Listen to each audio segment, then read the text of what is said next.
भारत सरकार, केंद्र सरकार, राज्य सरकार एवं जिला द्वारा चलाई जा रही सभी सेवा योजना एवं अन्य सभी प्रकार के क्षेत्र संचालित सेवाओं का लाभ अब आप एक स्थान पर प्राप्त कर सकते हैं। इसके लिए मेरी पहचान पोर्टल को लॉन्च किया गया है। जी हाँ दोस्तों, मेरी पहचान पोर्टल जो आपको बहुत ही सुविधाओं को एक साथ ही एक ही पोर्टल पे आपको देखने को मिलेगा। मेरी पहचान पोर्टल एक राष्ट्रीय एकल साइन ऑन सेवा के रूप में कार्य करता है।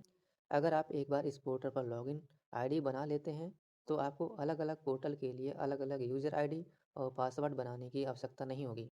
तो आज हम इस वीडियो के माध्यम से आपको मेरी पहचान पोर्टल से जुड़ी सभी जानकारी बताने वाले हैं। पूरी जानकारी को समझने के लिए इस वीडियो को अंत तक ज़रूर देखें। इसके लिए सबसे पहले हम जान लेते हैं मेरी पहचान पोर्टल क्या है। दोस्तों, मेरी पहचान पोर्टल भारत सरकार इलेक्ट्रॉनिक्स और सूचना प्रौद्योगिकी मंत्रालय द्वारा शुरू किया गया यह एक पोर्टल है जो सिंगल साइन इन प्लेटफॉर्म है जो नागरिकों को आसानी से और सुरक्षित रूप से प्रमाणित करता है। यानी आप इस पोर्टल पर साइन इन करके यानी कि लॉगिन करके अन्य पोर्टल पर उपलब्ध किसी भी सर्विस को एक्सेस कर सकते हैं। इस पोर्टल पर आप अपना निःशुल्क पंजीकरण करके यूज़र नाम और पासवर्ड बनाकर भारत सरकार एवं राज्य सरकार जिले द्वारा संचालित की जा रही पोर्टल्स में आसानी से लॉगिन कर सकेंगे। आपको अलग अलग पोर्टल पर अलग अलग लॉगिन आईडी बनाने की आवश्यकता नहीं होगी। यह पूरे देश में सभी राज्यों में कार्य करने वाला पोर्टल होगा। आपको मेरी पहचान पोर्टल पर पंजीयन कराने के लिए किसी प्रकार भुगतान करने की आवश्यकता नहीं है। आप निःशुल्क अपनी आईडी बनाकर अन्य किसी भी पोर्टल पर सुविधाओं का लाभ उठा सकते हैं।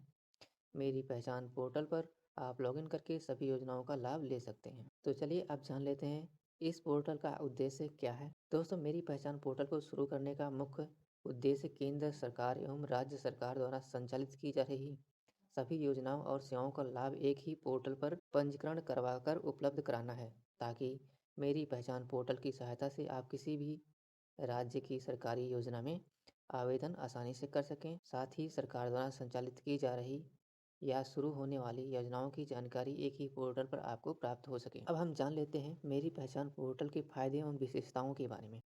एक एक करके हम मेरी पहचान पोर्टल के फायदे एवं विशेषताओं के बारे में जानेंगे। पहला फायदा है मेरी पहचान पोर्टल पर अगर आप एक बार लॉगिन आईडी बना लेते हैं तो आपको अलग अलग पोर्टल के लिए अलग अलग यूज़र आईडी और पासवर्ड बनाने की आवश्यकता नहीं होगी।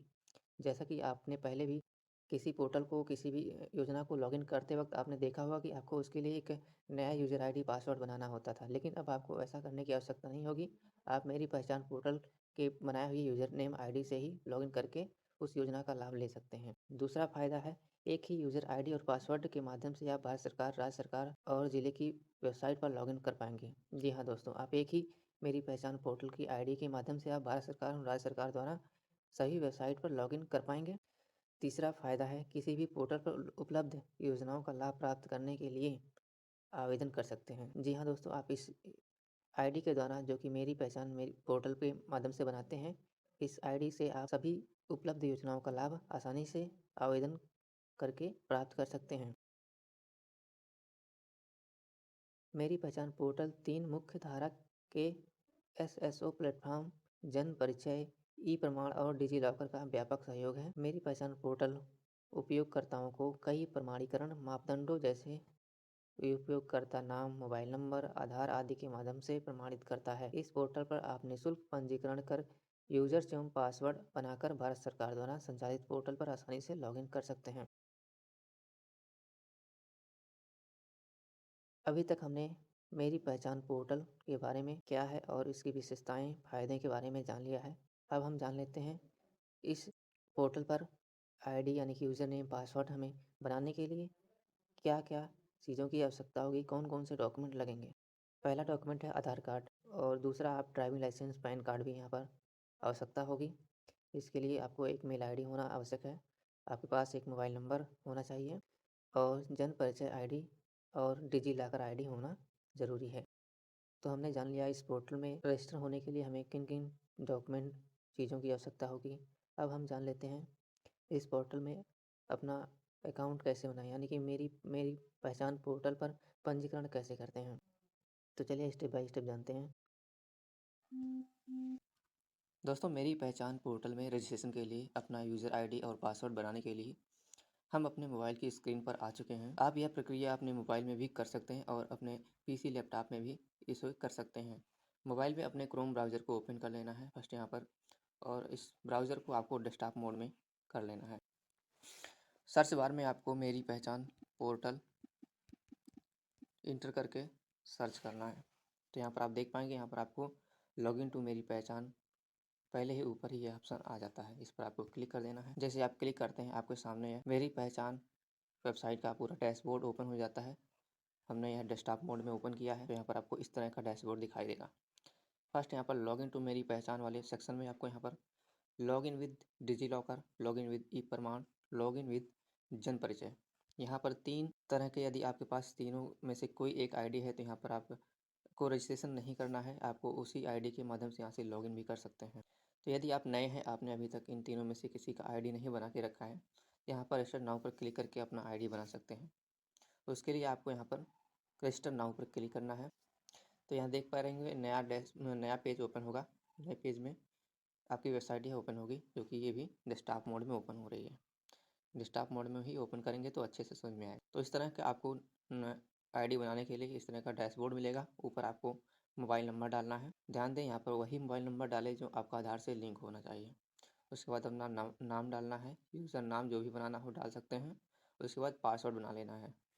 यहाँ पर मोबाइल नंबर डालने के बाद आपको जनरेट ओटीपी पर क्लिक करके ओटीपी सबमिट करके वेरीफाई करना होता है।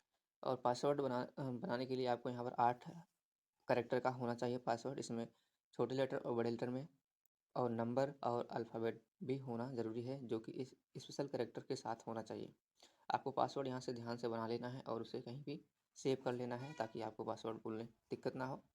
और यहाँ पर जेंडर सेलेक्ट कर लेना है। उसके बाद डेट ऑफ बर्थ अपना इंटर कर देना है। डेट ऑफ बर्थ इंटर करने के बाद यहाँ पर पर्सनल मैसेज में आप इसे वैसे ही छोड़ सकते हैं, कोई ज़रूरी नहीं है। और यहाँ पर आपको नीचे जो है, यहाँ पर इसका आंसर देना है। इसका जो भी आंसर हो, 9 - 3 है, तो यहाँ पर आपको 7, यहाँ पर आपको 6 पासवर्ड जो होगा इसका आंसर होगा। यहाँ पर एंटर करके एक्सेप्ट टर्म एंड कंडीशन पर क्लिक करके साइन अप कर देना है। इस तरह से यदि आप नए हैं तो आप इस तरह का साइन अप करके अपना ई प्रमाण आईडी जो है बना सकते हैं। एक आईडी आपको बन जाता है। ठीक है, आईडी बन जाने के बाद आपको फिर से यहाँ पर आ सकते हैं, यहाँ पर लॉगिन कर सकते हैं। तो मैंने पहले से भी आईडी बना लिया है, और यहाँ पर मैं डिजीलॉकर का मेरा पहले से ही आईडी था। मैं डिजीलॉकर आईडी के माध्यम से ही लॉगिन करता हूँ। यहाँ पर लॉगिन विद डिजीलॉकर पर क्लिक करना है। जैसे ही लॉगिन विद डिजीलॉकर पर क्लिक करता हूँ, वहाँ पर नए पेज में ओपन होगा। यहाँ पर 3 तरह के लॉगिन करने के ऑप्शन हमें मिलते हैं। यहाँ पर मोबाइल नंबर के माध्यम से लॉगिन करने के, और यूज़र नेम पासवर्ड के माध्यम से लॉगिन करने का। तो मैं अपने डिजीलॉकर मोबाइल नंबर में जो भी रजिस्टर किया था वही नंबर एंटर करके लॉगिन करता हूँ। अपना मोबाइल नंबर डालने के बाद आपको यहाँ पर नीचे 2 ऑप्शन मिलेंगे, जिसे चेक मार्क कर लेना है और साइन इन पर क्लिक करना है। साइन इन पर क्लिक करते ही आपका ओटीपी आपके रजिस्टर मोबाइल नंबर पर आ जाएगा। उसके बाद यहाँ पर ओटीपी डाल के आपको यहाँ से वेरीफाई कर लेना है, साइन इन कर लेना है। जैसे ही ओटीपी वेरीफाई होता है, आप मेरी पहचान पोर्टल पर आप डैशबोर्ड में आ जाते हैं। यहाँ पर देख पाएंगे मेरा जो है यहाँ पर लॉगिन हो चुका है। यहाँ पर जो भी मेरी पहचान में जो भी सर्विसेज ऐड हैं, सभी सर्विस यहाँ पर देख पाएंगे। बहुत सारी सर्विसेज हैं। यहाँ पर स्क्रॉल डाउन करके आप सारी सर्विसेज को देख सकते हैं। यहाँ पर बाएं साइड में आपको यहाँ पर ऑल सर्विसेज के आप सेक्शन मिल जाता है, जहाँ पर सर्विस ग्रुप यानी कि स्टेट वाइज आप सर्विस को चेक कर सकते हैं। जिस भी स्टेट में आप रहते हैं उस स्टेट को यहाँ से सिलेक्ट कर सकते हैं। जैसे मैं यहाँ पर उत्तर प्रदेश में रहता हूँ, तो नीचे आपको उत्तर प्रदेश का स्टेट सर्विस आपको यहाँ पर दिखाई दे रहा होगा। इस पर क्लिक करने के बाद उत्तर प्रदेश की जो भी सर्विसेज हैं यहाँ पर शो होने लगेंगे। देख पा रहे होंगे यहाँ डिस्ट्रिक्ट वाइज जो भी है शो हो रहा है, जितने भी डिस्ट्रिक्ट हैं। तो आपका जो भी डिस्ट्रिक्ट है यहाँ पर डिस्ट्रिक्ट सेलेक्ट कर सकते हैं। अपनी सभी सर्विसेज को देखने के लिए डिस्ट्रिक्ट को यहाँ से सिलेक्ट कर सकते हैं। और डिस्ट्रिक्ट के सिलेक्ट करने के लिए आप यहाँ पर ऊपर दिए गए सर्च बार पर भी क्लिक करके सर्च कर सकते हैं। अपनी डिस्ट्रिक्ट के वेबसाइट को लॉगिन करने के लिए ऊपर क्लिक करना है, और यहाँ पर मेरी पहचान आईडी के माध्यम से ही अपने डिस्ट्रिक्ट के सारे सर्विसेज को देख पाएंगे। जो भी सर्विस आपके डिस्ट्रिक्ट के माध्यम से प्रोवाइड हो रही हैं, जो भी आपके सर्विस डिस्ट्रिक्ट लेवल की हैं, सब यहाँ पर आपको दिखाई देगा।